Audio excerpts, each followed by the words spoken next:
Well, you're going to get to see this one as I see it. So the story on this one here is the Mercedes right there, and it's been in storage for a while. It's supposedly I gotta put my phone down. Well, I put on gloves. Pardon the bad camera angle there. So let's get over there. Oh, dropped a glove. Scoop. So this vehicle's been in storage, and it's a used car that is gonna be for sale. I check over the vehicles. This is actually one of the best car salesmen I've ever dealt with. I mean, he really wants to make sure his cars are in good shape. So the air conditioning, let's see, we got 62,000 miles, and we have a Mercedes 1988. It's a 12th month of 87, so say a 1988. And this model, a 300 CE. So low mileage vehicle. Air conditioning is not working supposedly, or at least not so well. He gave me the information. Center dash is not blowing, so we already know there's a control problem under the dash, so I don't have to go into that. Somebody already retrofitted over, so we have like the retrofit fittings that were already stuck on here. So first, a visual first. I'm not even trying to leak detect it yet. I did come over here, and the first thing I did notice was, I don't know if he noticed that, but this wire was dangling down there, and I know the Mercedes, it's not supposed to be like that. And I looked at it and analyzed this wire, saying, what's this going to? This is only a sheathing, and when looking deep inside underneath this sheathing, it's just braided lines. So this is a ground. This is a chassis ground for something, maybe important. All grounds are important, so I'll let them know about that. Keep it up and out of the way for now. And what else do we see that we could see in the camera frame right here? Notice a crack right there. And I already took the caps off before I decided to run back here and grab my camera to do a video on this. So when pulling off the caps, you know somebody else already looked at it. You look inside the cap, there's no seal. And there is no rubber seal stuck to the top of this. So it's missing the secondary backup seal. So your core is one seal, and then the seal inside your cap is your secondary, your other seal. Between the two of them, hopefully you don't have any leaks. You don't want to be missing one. So we see that is a problem. The other cap had its seal in there. Another thing is, when these cars get old, sometimes these retrofit fittings will literally leak between the threads and their initial seal in here. I mean, the EPA had a good idea about keeping gases from getting contaminated and cross-contaminated in one set of fittings. This is the old standard 1/4 inch thread, and they converted them over to the coupling style. That was great, but the only problem is over time, the gasket on these adapters leak. So the EPA had a great idea, but the only problem, their idea caused a lot of leaks. And many people didn't know, and they didn't read that you were supposed to take the core Schrader out of the original pipe before putting these on certain ones. And then there's the ones where you leave the original Schrader core valve down inside, and it was an adapter with a depressor. So often there's confusion there, and guys caused a lot of problems, and a lot of gas got released to the atmosphere because of that device. So let's keep on going over this thing. We're doing a visual. That's all we're doing right now. I don't even know if there's gas in the system, so I don't even need, other than to warm this up, I don't even need to turn on the leak detector, because everything is visual mode right now. So we have the crack. We had a missing seal. We know somebody did a retrofit, and 99.99% of the time, I know they used the universal ester 100 oil. It was a very low quality oil, and it was wrong in the first place, so I won't even get into the science behind that. So looking down here, we see we have a little bit of oil residue that wipes off easily, and we see it's clean here, so somebody wiped it before. Now I know 2 years ago when this was in the possession and I was given the story, it was in his possession drawer, I know he details everything.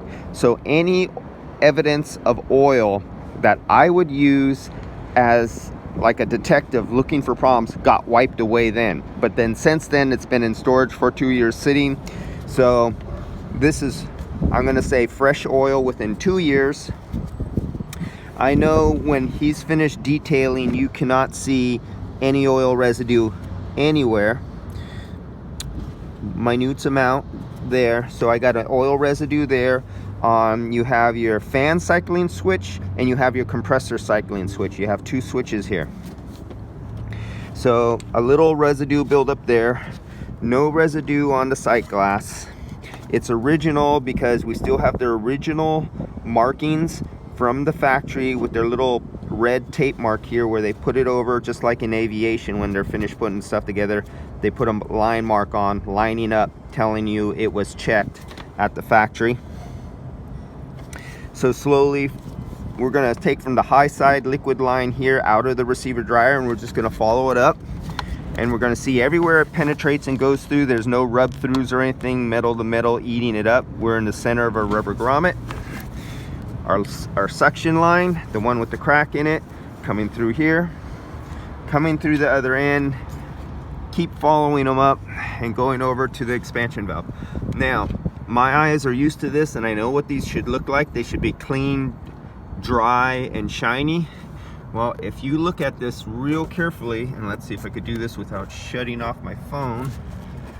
Let me zoom in. Okay, this is my backup phone. The other one is on the charger at home. There we go. Let's get in there.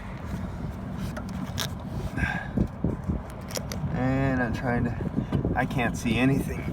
So then neither can you. Where are we? Okay, I'm zooming in there. I'm missing it. And I need to peel. This phone still has the original sticky over the lens. So I'm peeling that off right now. There we go. See that? Got the original sticky there. Now I can see clear. Okay, let's see. Can you see that expansion valve? Do you see the original paint over that nut right there? So that's original expansion valve. Now what do you see? You see a slightly oil residue with a dust buildup. That should be dry. But this car is so old, I bet you even if I had refrigerant in there, even with my most sensitive leak detector, I probably won't pick up anything. But if you look now what tells you that it's from the oil residue on that is from the refrigerant system. If you look all around at all the components, gaskets, grommets, the sheet metal, the paint, everything around, there is no oil residue or dust buildup on anything else. Only what is attached to that expansion valve. And so it's probably a really, really slow leakage. And we are in the United States, and we are in an area where,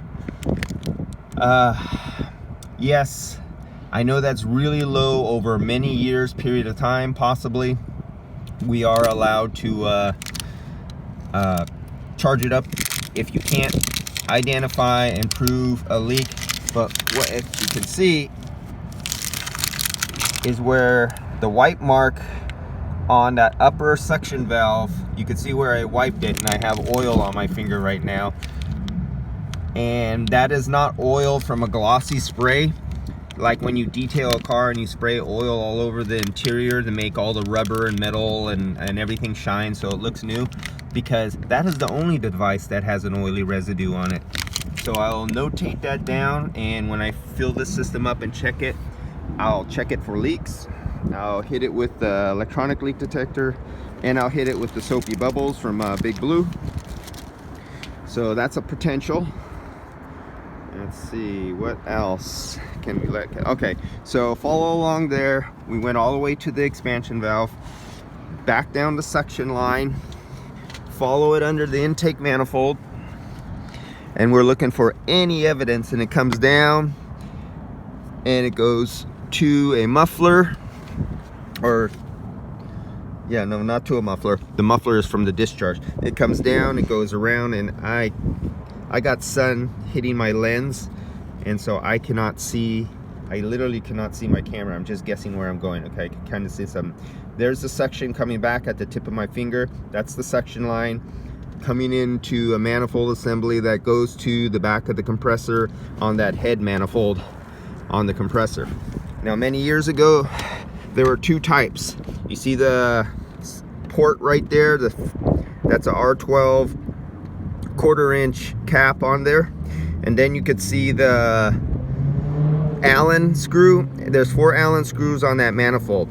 Now, there were the manifolds that went to the top of these compressors that had 4 individual round O-rings, and then there was the manifolds that had a large gasket that had like a cross in it separating the high side from the low side.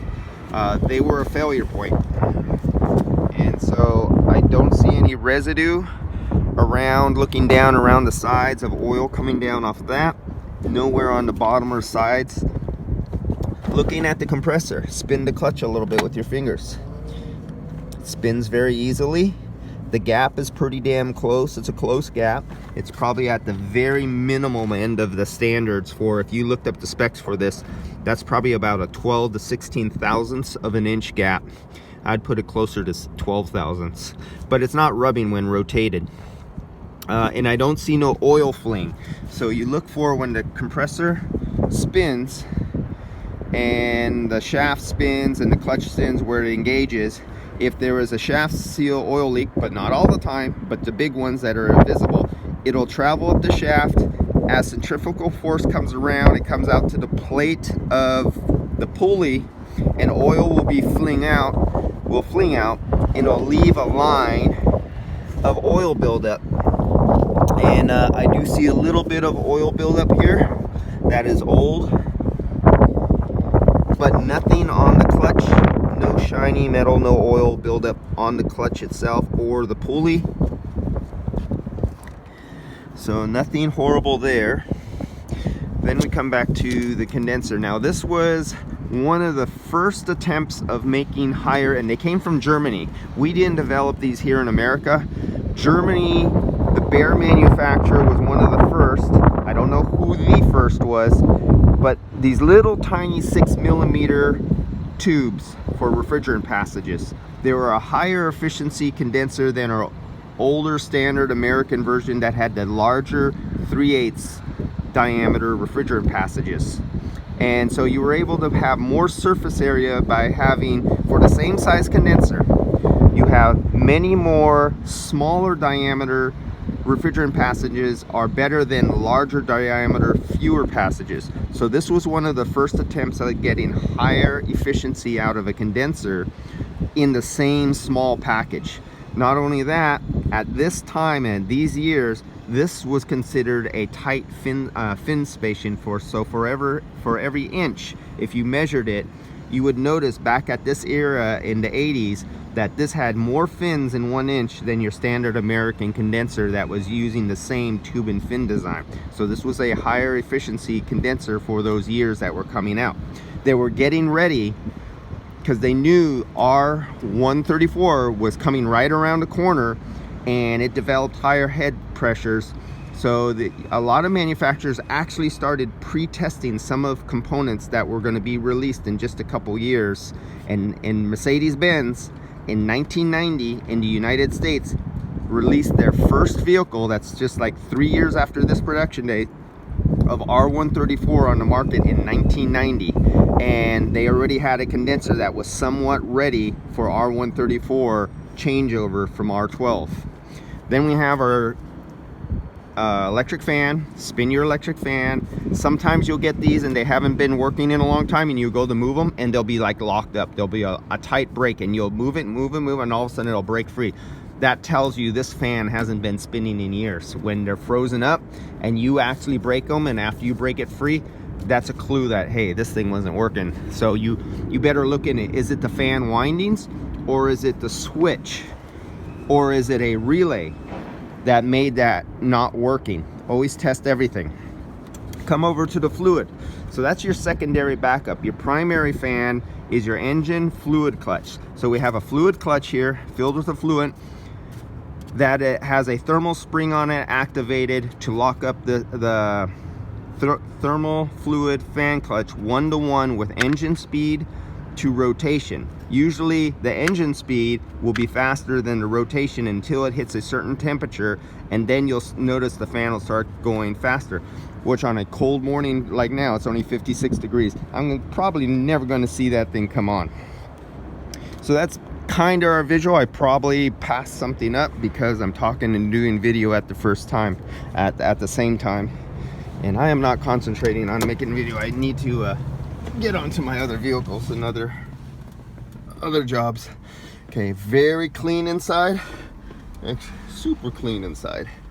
And like I was told, center vents do not work, so I was told that. These controls, when they got old, they started developing those problems. Sometimes their push buttons wouldn't work correctly either. You'll go to turn it on and it won't turn on.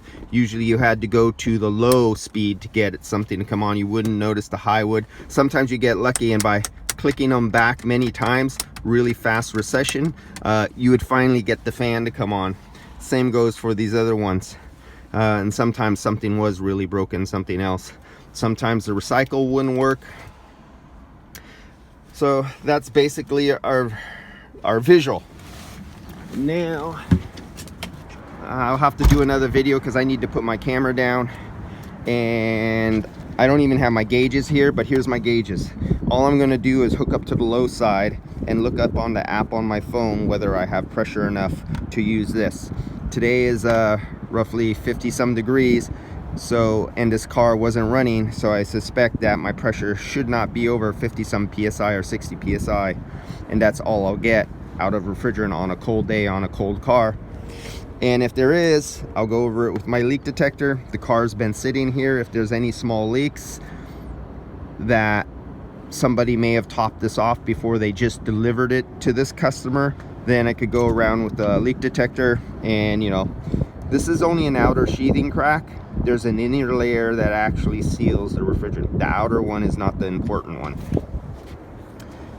So I'll look for leaks as soon as I determine whether or not there's refrigerant in it. If there's not, I will put some inside for testing. All right, next video, this is video number 1, and there's another to come after.